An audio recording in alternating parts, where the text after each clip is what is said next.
Bismillahirrahmanirrahim. Assalamualaikum warahmatullahi wabarakatuh. Alhamdulillahirabbil alamin wa bihi nasta'inu ala umuri dunya waddin. Wassalatu wassalamu ala Rasulillahil karim wa ala alihi wa sahbihi ajmain wa man tabi'ahum bi ihsanin ila yaumiddin wa ba'd. Allahumma anfa'na bima 'allamtana wa 'allimna ma yanfa'una wa zidna ilman. Allahumma inna nas'aluka ilman nafi'a wa na'udzubika min ilmin la yanfa'. Hadirin Bapak-bapak rahimakumullah. Alhamdulillah di kesempatan malam hari ini Allah berikan kembali kepada kita semua di antara kenikmatan yaitu nikmat bermajelis ilmu. Mudah-mudahan Allah istiqomahkan kita semua di atas jalan menuntut ilmu ini dan menjadikan ilmu kita semua bermanfaat untuk kehidupan yang panjang, yaitu kehidupan akhirat. Salawat dan salam kita curah limpahkan kepada kedua kita, uswah hasanah kita, Nabi Muhammad Sallallahu Alaihi Wasallam, dan kepada keluarga beliau, kepada sahabat beliau, dan mudah-mudahan salawat dan salam sampai kepada kita semua selaku umat. Hadirin jamaah rahimakumullah. Sebelum kita masuk kembali kepada kitab Ayyuhal Walad, ya, yang ditulis oleh Al-Imam Al-Ghazali, yang lahir di tahun 450 Hijriah dan wafat pada tahun 400 atau 500? 505 Hijriah. Ya, rahimahullah, yaitu Muhammad bin Muhammad Al-Ghazali. Dan kita sudah membahas beberapa nasihat yang tercantum dalam kitab Ayyuhal Walad ini, yang merupakan nasihat dari jawaban atas permintaan muridnya, yaitu murid senior Al-Imam Al-Ghazali. Adapun nasihat yang pertama, masih ingat Pak, Bu? Kita murojaah dulu sedikit ya, karena sudah masuk bulan baru. Kita kan sudah 4 pertemuan. Adapun nasihat yang pertama yaitu tentang hakikat nasihat. Bahwasanya hakikat nasihat adalah bersumber dari Rasulullah Shallallahu Alaihi Wasallam. Rasul sebagai sumber daripada nasihat. Dan bentuk nasihat Rasulullah itu terbagi menjadi berapa bagian, Pak?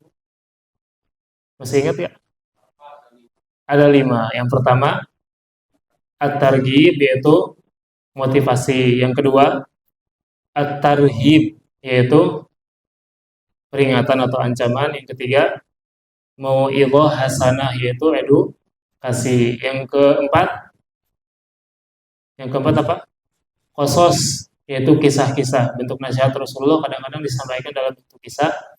Dan yang terakhir yaitu hikmah, ya, kebijaksanaan atau perilaku akhlak dari Rasulullah Shallallahu Alaihi Wasallam. Kemudian ada pun nasihat yang kedua, yaitu tentang apa, Pak, Bu? Tentang menjaga waktu. Anjuran, ya, mengisi waktu-waktu dengan kegiatan yang bermanfaat, karena ada berkaitan dengan ancaman dari Rasulullah Shallallahu Alaihi Wasallam, min alamati i'radillahi ta'ala istighaluhu bima la yani. Di antara tanda Allah berpaling dari seorang hamba ketika hamba tersebut sibuk dengan sesuatu yang enggak ada manfaatnya. Itu nasihat yang kedua. Nasihat yang ketiga apa, Pak? Nasihat yang ketiga, yang keempat, yang kelima ini merupakan nasihat, atau yang ketiga yaitu qabulun nasihat dulu ya. Nasihat yang ketiga yaitu qabulun nasihat, terkait menerima nasihat. Kata Imam Ghazali, an-nasihatu sahlun wal mushkilu qabuluha. Bahwasanya nasihat itu mudah, tapi yang sulit itu di dalam menerimanya. Maka ini nasihat untuk kita, dalam kalau sewaktu-waktu ada yang memberikan nasihat dan nasihat itu benar ya, maka kita ya hendaklah untuk menerimanya. Nah, nasihat yang berikutnya, yang keempat, yang kelima, yang keenam yang sudah kita bahas, ini berkaitan dengan amal, mengamalkan ilmu. Adapun nasihat yang keempat, yaitu mengamalkan ilmu, dan janganlah engkau menjadi orang yang muflis, yang rugi di akhirat. Kemudian nasihat yang kelima yaitu terkait walau jama'ata alfa kitabin. Kalau kamu kumpulkan 1000 kitab, kamu sudah mempelajari 1000 kitab, ya, hafal, telah mutola'ah, mentala'ah dan sebagainya, nggak akan bermanfaat kalau tidak diamalkan. Dan yang terakhir, nasihat yang sudah kita bahas di majelis kita pada malam hari ini yaitu tentang malam ta'mal lam tajidil ajr. Ya, apabila engkau tidak mengamalkan, ya maka nggak dapat pahala gitu. Sebagaimana perkataan Ali radhiyallahu anhu. Apa kata Ali? Man dhanna annahu bidunil juhdi yasilu fahuwa mutamannin. Barang siapa yang mengira, yang menyangka bahwasanya dia bisa sampai ke surga, ya, bisa mendapatkan pahala tanpa jerih payah, tanpa usaha, tanpa sholat, tanpa puasa Ramadan, tanpa berbakti kepada orang tua, ya, maka dia itu orang yang mutamanin, orang yang berangan-angan. Jadi kalau nyangka kita bisa masuk surga, nggak usah beramal lah, nggak usah puasa lah, nggak usah berbakti sama orang tua lah, ya. Pengen masuk surga, maka Anda mutamanin, Anda berangan-angan, ya. Kemudian wa man dhanna annahu bi badlil juhdi yasilu fahuwa mustagnin, dan barang siapa yang mengira bahwasanya hanya sekedar dengan amalnya tersebut dia mengira, oh, amal saya ini udah bagus nih, saya masuk surga kayaknya, surga yang tingkat tertinggi, ya, maka fahuwa mustagnin, maka dia seperti tidak butuh Allah atau sombong. Karena sebagaimana yang kita sudah jelaskan bahwasanya kita masuk surga ini karena apa, Pak, Bu? Amal atau rahmat? Karena rahmat dari Allah. Dan cara meraih rahmat Allah adalah dengan beramal solih. Nah, itu murojaah kita pada malam hari ini. Mudah-mudahan semakin nempel ya ilmunya insya Allah. Dan yang terpenting diamalkan. Kemudian silakan Ibu Bapak buka halaman keberapa sekarang, Pak, Bu? 55 ya. Halaman ke 55. Ya. Perhatikan. Qala al-Imam al-Ghazali, berkata al-Imam al-Ghazali rahimahullah, ayyuhal walad.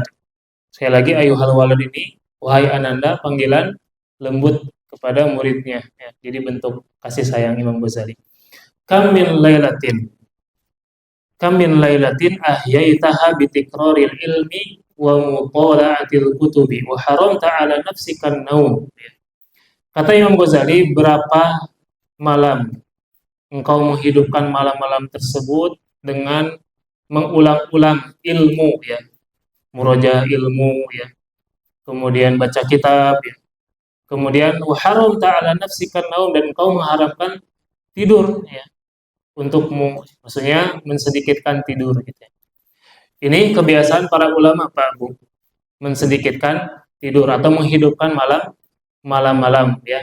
Sebagaimana seperti yang dilakukan al-Imam Asy-Syafi'i rahimahullah. Pernah beliau itu tidur semalaman ketika menginap di rumahnya Imam Ahmad. Dan beliau mengatakan, aku ya tidak tidur semalaman dan aku menemukan 70 permasalahan ilmu, kalau tidak salah, ya. Dan lahirlah kitab Ar-Risalah, yaitu dalam kitab usul fikih. Kemudian Imam An-Nawawi juga sama. Imam An-Nawawi, ya, dikatakan bahwasanya selama 20 tahun aku tidak pernah tidur dan lambungku nempel di kasur. Artinya apa, Pak, Bu? Tidurnya terjaga, mungkin duduk gitu. Dan aku menyimpan paku di belakang. Setiap aku misalnya apa, ngelenyet gitu ya, tek, langsung gitu, bangun lagi. Tek, bangun lagi. Selama berapa tahun, Pak, Bu? 20 tahun. Makanya Imam An-Nawawi itu kitab-kitabnya tersebar luas dan sangat banyak sekali manfaatnya. Itulah para ulama, ya. Dan kita dianjurkan untuk mengikuti teladan atau menjadikan mereka sebagai teladan kita, ya. Ibu-ibu, bapak-bapak rahimakumullah, yang namanya menghidupkan malam itu terbagi menjadi 3 bagian. Yang pertama, menghidupkan malam dengan ibadah. Yang kedua, menghidupkan malam dengan maksiat.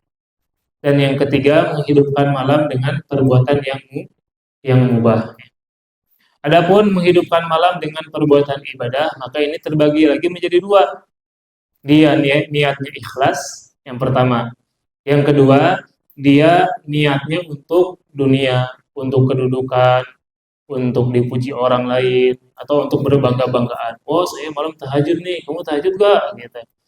Oh, saya begini dan begitu. Kemudian yang kedua, mereka yang menghidupkan malam untuk bermaksiat. Banyak kan, Pak, Bu?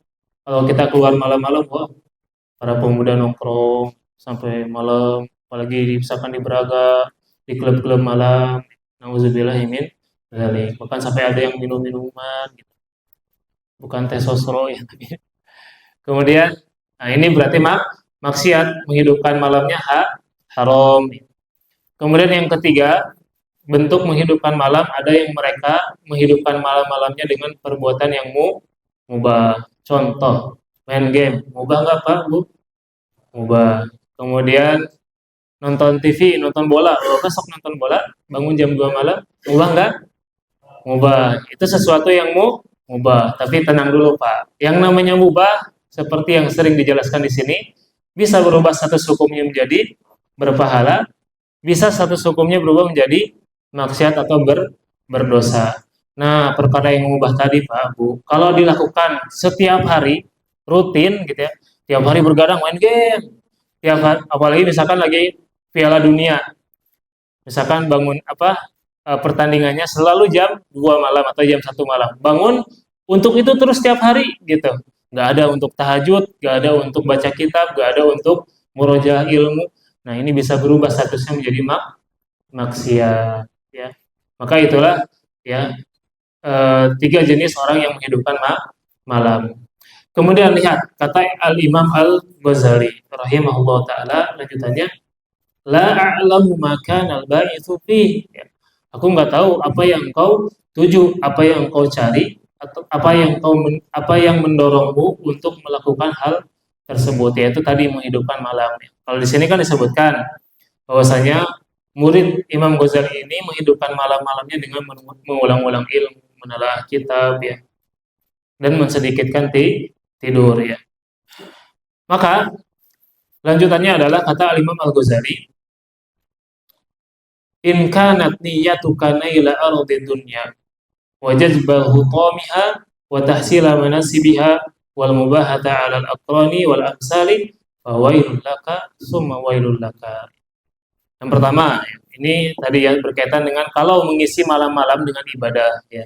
Maka terbagi menjadi dua, kalau niatnya ikhlas dan kalau niatnya buruk. Ini yang pertama kata Imam Ghazali, kalau misalnya engkau menghidupkan malam-malam tersebut ya, tadi ya baca kitab ya, kemudian qiyamul lail, kemudian murojaah ilmu. Kalau misalkan tujuannya untuk memperoleh harta dunia atau untuk mengumpulkannya atau untuk mendapatkan kedudukan dan jabatan atau gelar mungkin gitu ya. Atau untuk membanggakan diri di hadapan yang lain, mungkin sesama penuntut ilmu gitu ya. Kamu malam tahajud nggak? Wah saya kemarin, kan gitu ya, ambigunya tadi dibikin kayak lesu. Kenapa lesu banget? Ya kemarin nih 5 jam saya tahajud gitu ya. Baca Al-Quran 5 juz, gitu. Ada dalam hatinya rasa rasa bangga. Gitu. Maka apa kata Imam Ghazali? Fawailul laka, maka celakalah engkau dan celakalah engkau.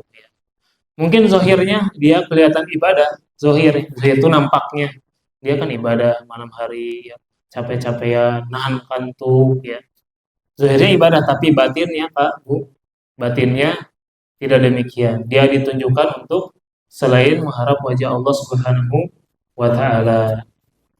Kemudian wa in kana qasduka fihi iya syari'atin Nabi sallallahu alaihi wasallam wa tahdhiba akhlaqika wa kasran nafsil ammarati bisu fatubaraka summa tubaraka.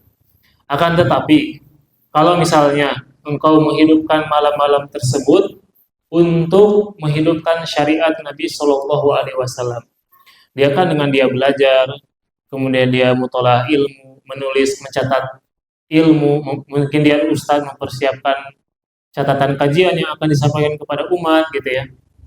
Kemudian dia berusaha dengan mengisi malamnya itu untuk memperbaiki akhlak misalnya, kemudian untuk mengalahkan nafsu ammaratun bisu yang senantiasa mengajak kepada keburukan. fatubalaka dan beruntunglah engkau ya. Jadi ini bentuk yang satu bentuk tarhib, ancaman, hati-hati kalau nggak ikhlas. Yang satu lagi bentuk targhib, motivasi. Kalau ikhlas maka beruntung ya. Kemudian dan masalah niat ini, Pak Bu, nggak dikhususkan hanya malam hari saja, tapi di semua waktu ya. Namanya ikhlas dalam ibadah mah ya harus setiap waktu, karena syarat diterimanya amal ibadah itu ada dua. Yang pertama ikhlas sunniyah, ikhlas niat karena Allah, dan yang kedua mutaba'ah Rasulullah Shallallahu Alaihi Wasallam, yaitu mengikuti tuntunan Rasul. Nah, tapi kenapa yang disebutkan di malam hari, Pak Bu? Kenapa malam hari? Karena malam itu waktu yang sepi, waktu yang sunyi dari hiruk pikuk dunia. Ya. Maka diharapkan di dalamnya ada ikhlas gitu ya. Atau mau dipuji sama siapa lagi gitu. Udah mau di rumah sendirian, bahkan mungkin istri masih tidur, bahkan mungkin nggak ada yang dengar dia baca walaupun dikeraskan ya, karena orang lain pada tidur. Atau yang malam aja sepi gitu ya, nggak ada istilahnya mah pendorong untuk melakukan ria, tapi malah dia dengan mengisi malam-malam tersebut ternyata ditunjukkan untuk kepada selain Allah, maka ya tadi celaka dan celaka waliyahudzubillah. Dan terkait menghidupkan malam ini, Bapak Ibu, bahwasanya setiap diri kita itu berbeda-beda kemampuannya ya, berbeda-beda kemampuannya. Ada yang mungkin fisiknya lemah gitu ya, dan gak bisa kalau misalkan menghidupkan malam dengan panjang, maka ya tidurlah kembali ke kaidah awal ya, tidur di awal waktu ya.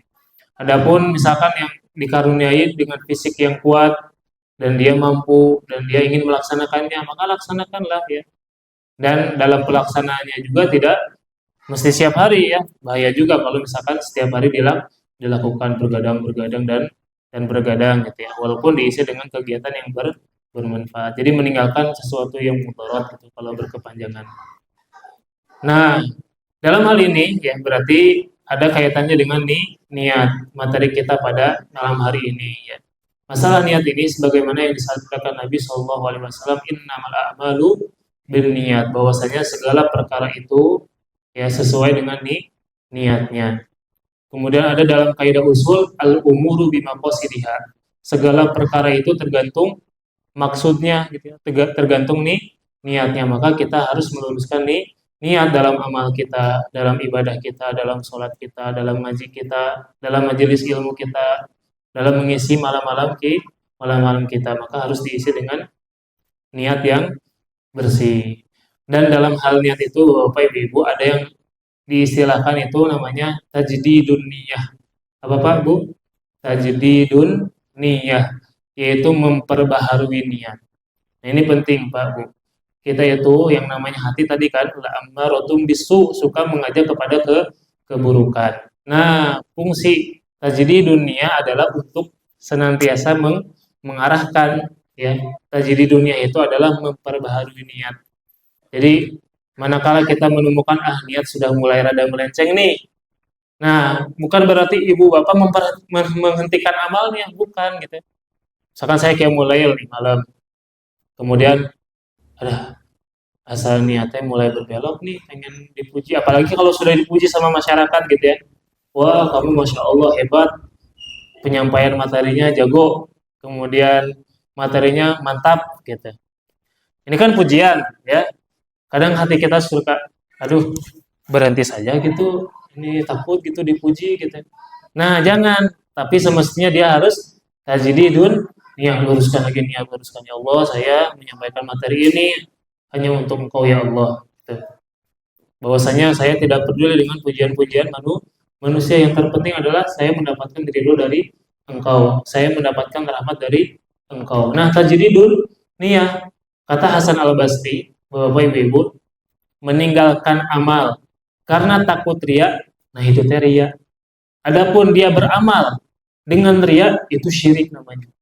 Karena ria itu adalah syirik kecil, Pak, Bu. Syirik kecil. Kenapa? Karena dia beribadah kepada Allah, niatnya ke Allah iya, tapi ada juga untuk kepingin dipuji sama manusia. Ya. Nah, itu bagian daripada syirik kecil. Maka ketika kita dipuji misalkan ya, Bapak Ibu dapat pujian, nah hati-hati. Yang namanya dipuji senang nggak Pak Bu?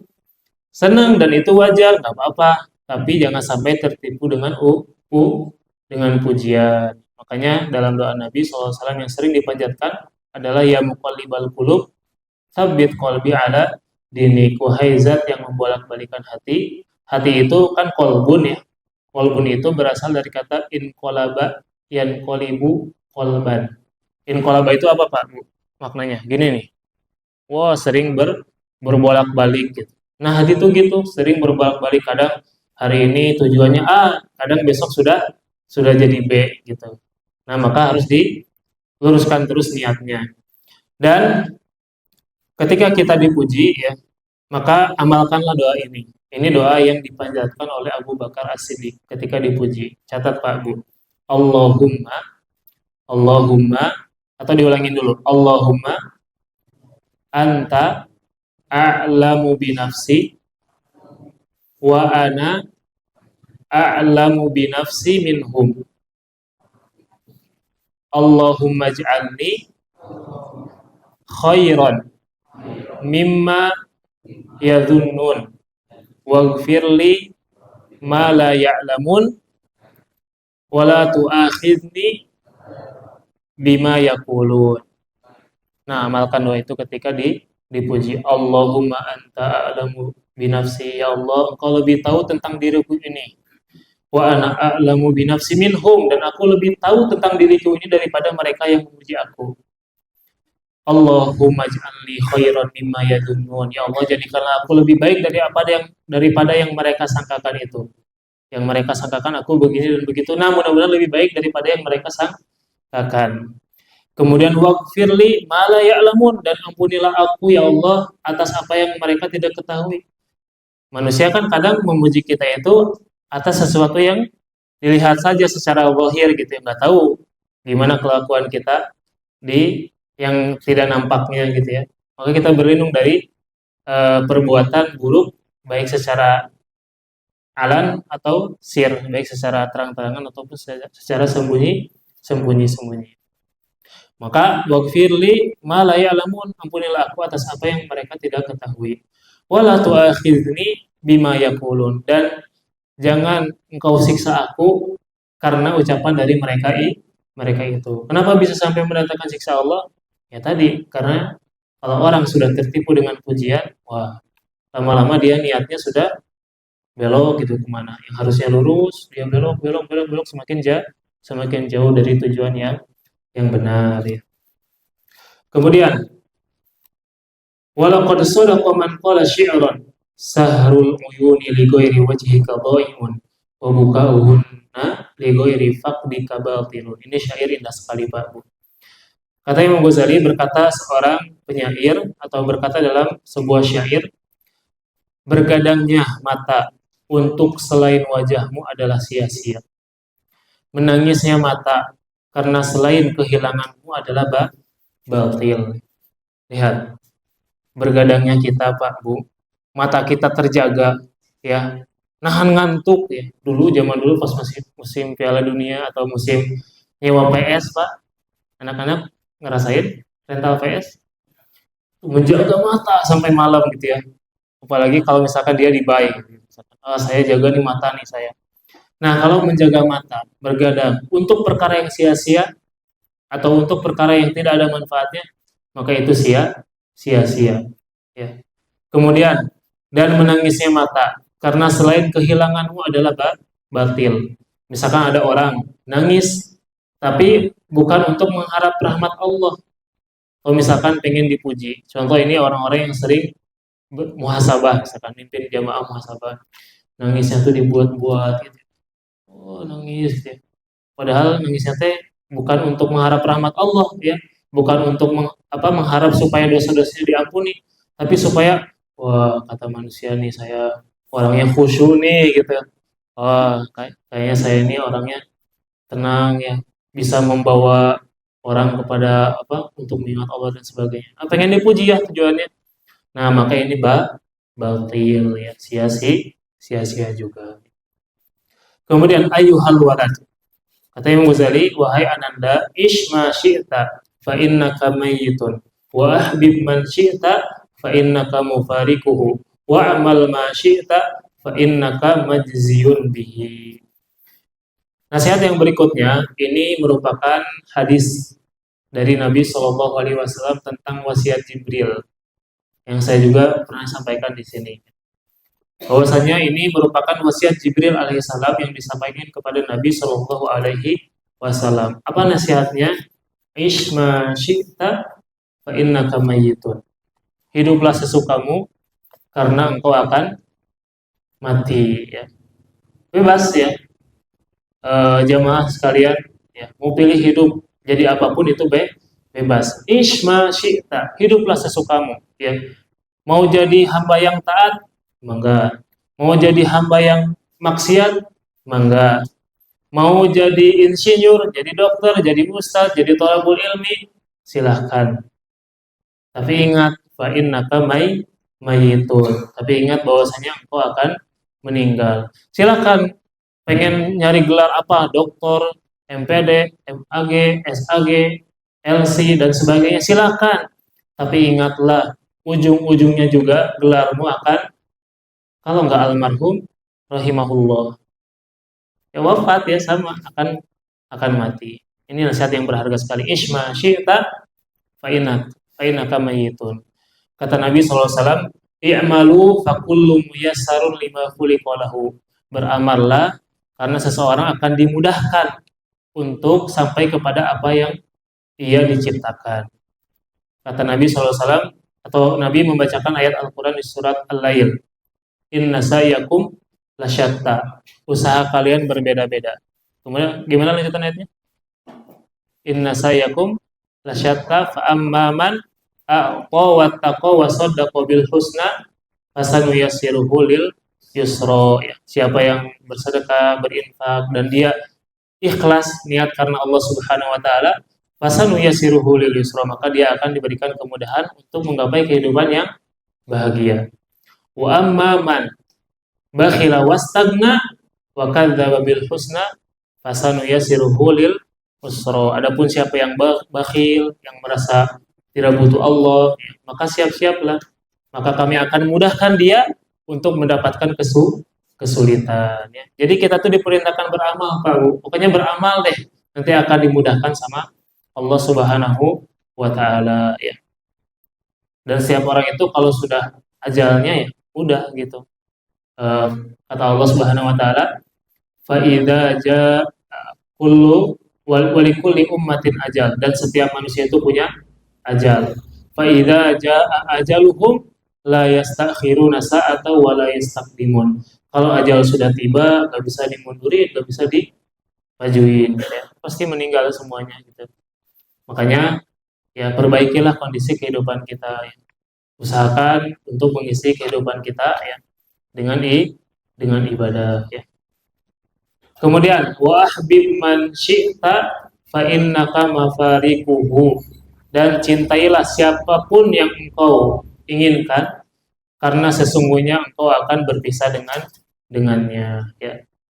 Mau cinta ulama silakan, cinta ustadz silakan, cinta penyanyi silakan, fans ke pemain bola silakan. Fa innaka mafariquhu, nanti juga kau akan berpisah. Berpisah kalau akidahnya berbeda.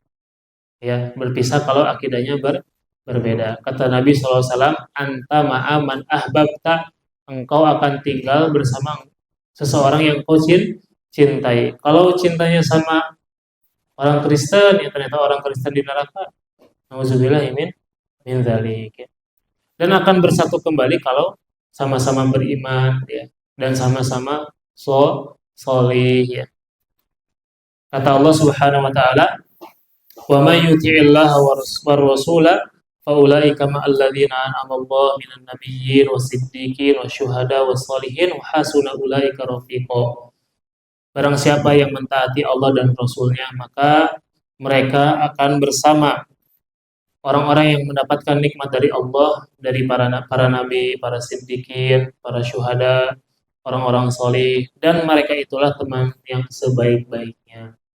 Nah, jadi kalau kita pengen atau kita mengidolakan seseorang, hati-hati dengan idola Pak Bu, hati-hati dengan idola. Jadikanlah idola kita itu Rasulullah Shallallahu Alaihi Wasallam, para sahabatnya, para ulama, para asatidz, atau orang-orang yang punya kontribusi atau manfaat untuk bumi ini. Jangan sampai kita idola tuh dengan misalkan perempuan, apa namanya, boyband Korea gitu ya. Apa manfaatnya untuk bumi gitu, K-pop? Apa manfaatnya untuk bumi? Nggak ada manfaat sama sekali. Oh, yang kayak gitu diidolakan. Apa yang bisa kita ambil ibroh, kita ambil teladan untuk dipraktekkan dalam kehidupan sehari-hari? Nggak ada. Masa mau joget kayak cacing kremi gitu? Kan nggak bisa. Nauzubillahi min dzalik. Makanya ya, kita boleh cinta sama siapapun, tapi perhatikan siapa yang dicintainya. Fa innaka mafarikuhu, karena engkau akan berpisah dengannya. Secinta-cintanya seseorang kepada kita atau sebaliknya, tetap di dunia mah bakal berpisah. Buktinya ketika seseorang wafat, suami misalkan ditinggal istri atau istri ditinggal suami, ketika menghantarkan ke kuburan, mau nggak ikut Pak Bu? Nggak mau, tetap ya bakal ditinggalkan. Pada akhirnya yang yabko, yang kekal mengikuti kita sampai kubur kita, sampai akhirat adalah amal solih kita ya. Kemudian wa amal ma syi'ta fa innaka majziyun bihi, dan beramallah sesukamu karena sesungguhnya engkau akan dibalas. Bebas Pak Bu, kita mau berbuat apa di muka bumi ini bebas gitu ya, terserah ya. Mau beramal baik, silahkan. Mau beramal buruk, silahkan. Mau beramal, bangun subuh, pilih amal mana. Mau baca subuh, mau baca Quran, atau mau main HP, scroll IG, ya, atau mau main game, silahkan. Ketika majelis ilmu, mau nyatet, atau mau bermedsos, atau mau balas WA, silahkan. Gitu ya. Bebas. Ya, bebas. Tapi ingat, fa innaka majziyun bihi. Tapi ingat engkau akan dibalas. Kama tadi nutudan, sebagaimana engkau berbuat, engkau juga akan dibalas dengan yang semisal gitu. Dan kita harus ingat Pak Bu, ya, yang namanya amal itu harus dipupuk, harus dilatih sejak sekarang. Gak bisa kita tiba-tiba jadi soleh gitu ya.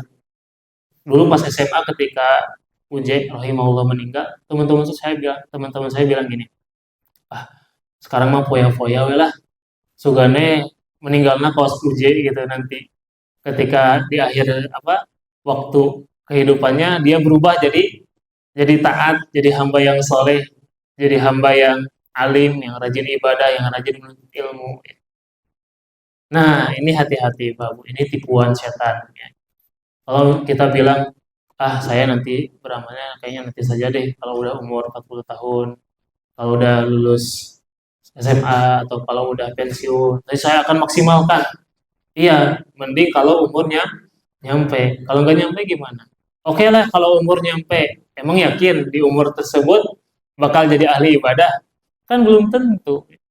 Hati itu yang namanya amal itu harus dilatih sejak sekarang. Nggak bisa tiba-tiba kayak apa Pak Bu, mie instan gitu ya, tiba-tiba langsung matang gitu, langsung sering sujud, langsung sering kekajian, kan nggak mungkin juga. Jadi harus berlatih, harus ada proses.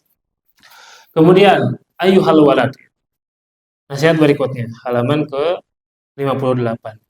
Ayu syai'in hasilun laka min tahsilil ilmil kalam wal khilafi wal tibi wal dawawin wal ash'ar wal nujum wal urud wal nahwi wal tasrif goyro tadyi'il umri bi khilafi dzil jalal. Inni ra'aitu fil injil.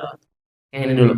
Kata Imam Ghazali, wahai Ananda, apa hasil yang telah kau dapatkan dari mempelajari ilmu kalam, mempelajari ilmu khilaf? Ilmu khilaf itu ilmu perdebatan, mempelajari ilmu kedokteran, mempelajari ilmu syair, ilmu nujum, ilmu perbintangan, ilmu sajak, ilmu nahwu, ilmu sorof, ya. Kemudian kata Imam Ghazali, apa yang kau pelajari itu selain menyia-nyiakan umur karena menyelisih Allah yang Maha Agung. Maksudnya gini, kan kita itu kadang kalau yang namanya beramal itu harus tahu skala prioritas gitu Pak. Yang namanya kita beramal, Yang namanya kita menuntut ilmu, belajar, harus tahu skala prioritas. Kenapa? Karena dalam hal ilmu pun ada beberapa bagian. Yang pertama ada yang namanya ilmu fardu ain. Berarti belajarnya wajib. Kalau nggak belajar, maka bisa berdosa. Ini seperti kita belajar ilmu apa? Akidah, mempelajari tata cara sholat, mempelajari fikih, mempelajari tata cara wudhu, mempelajari akhlak. Itu kan wajib, Pak, Bu.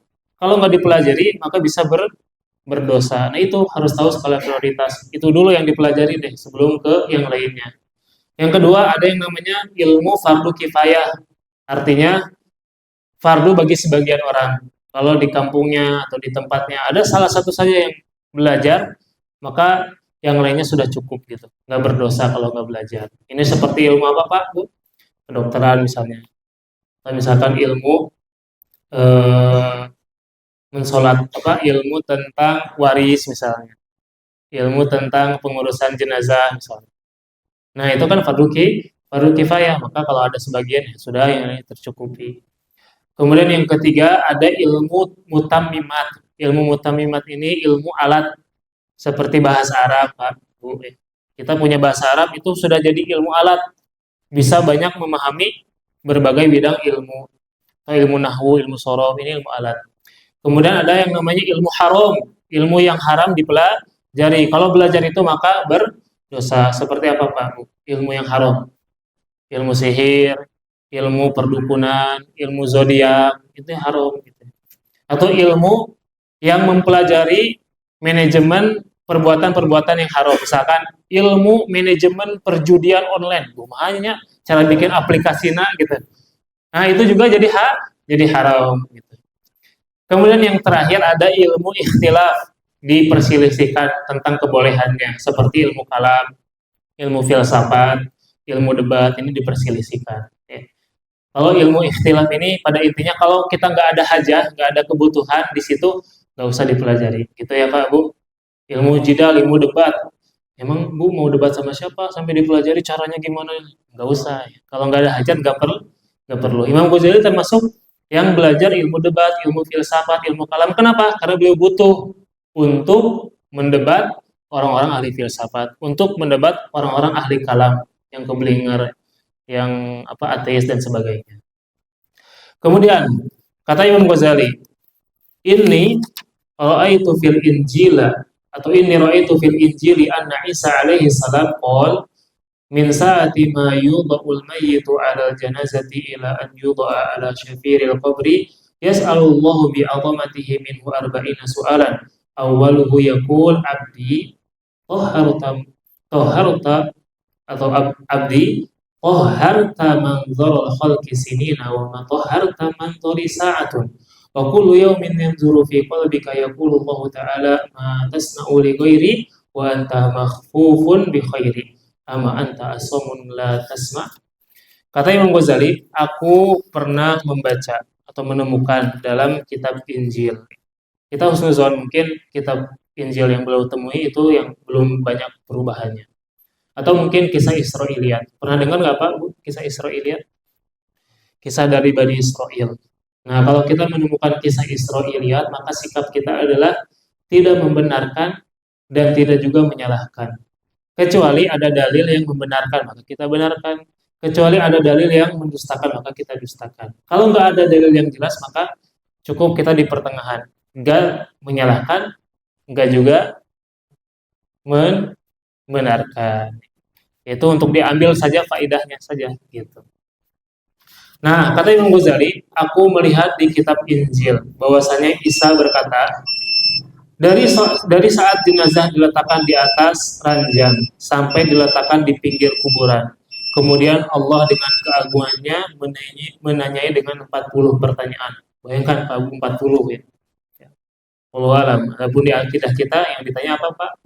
Man rabbuka, wa ma dinuka, wa man nabiyuka, dan seterusnya.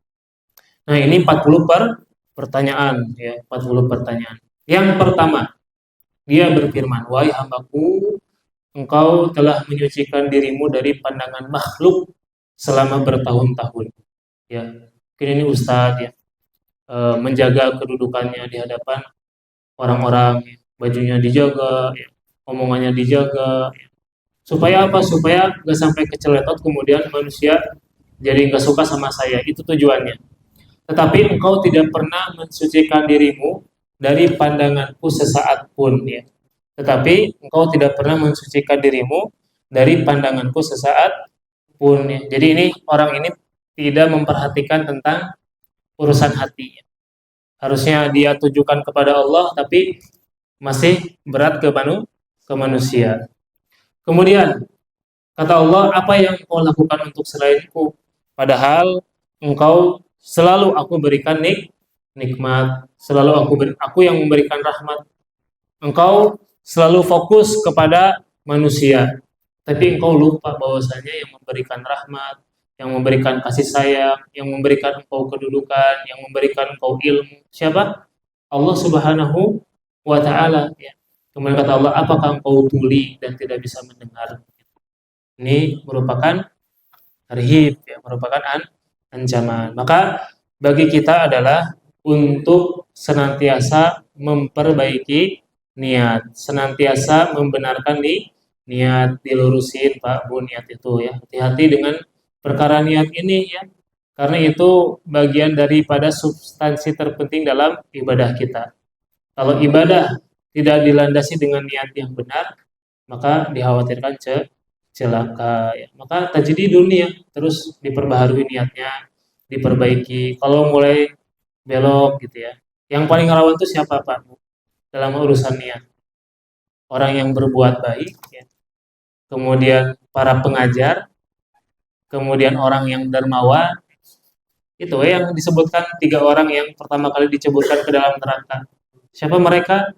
Yang pertama qari'un, ahli Quran atau ustadz yang mengajarkan ilmu, tapi ternyata tujuannya bukan untuk Allah, diceburkan pertama kali ke dalam neraka.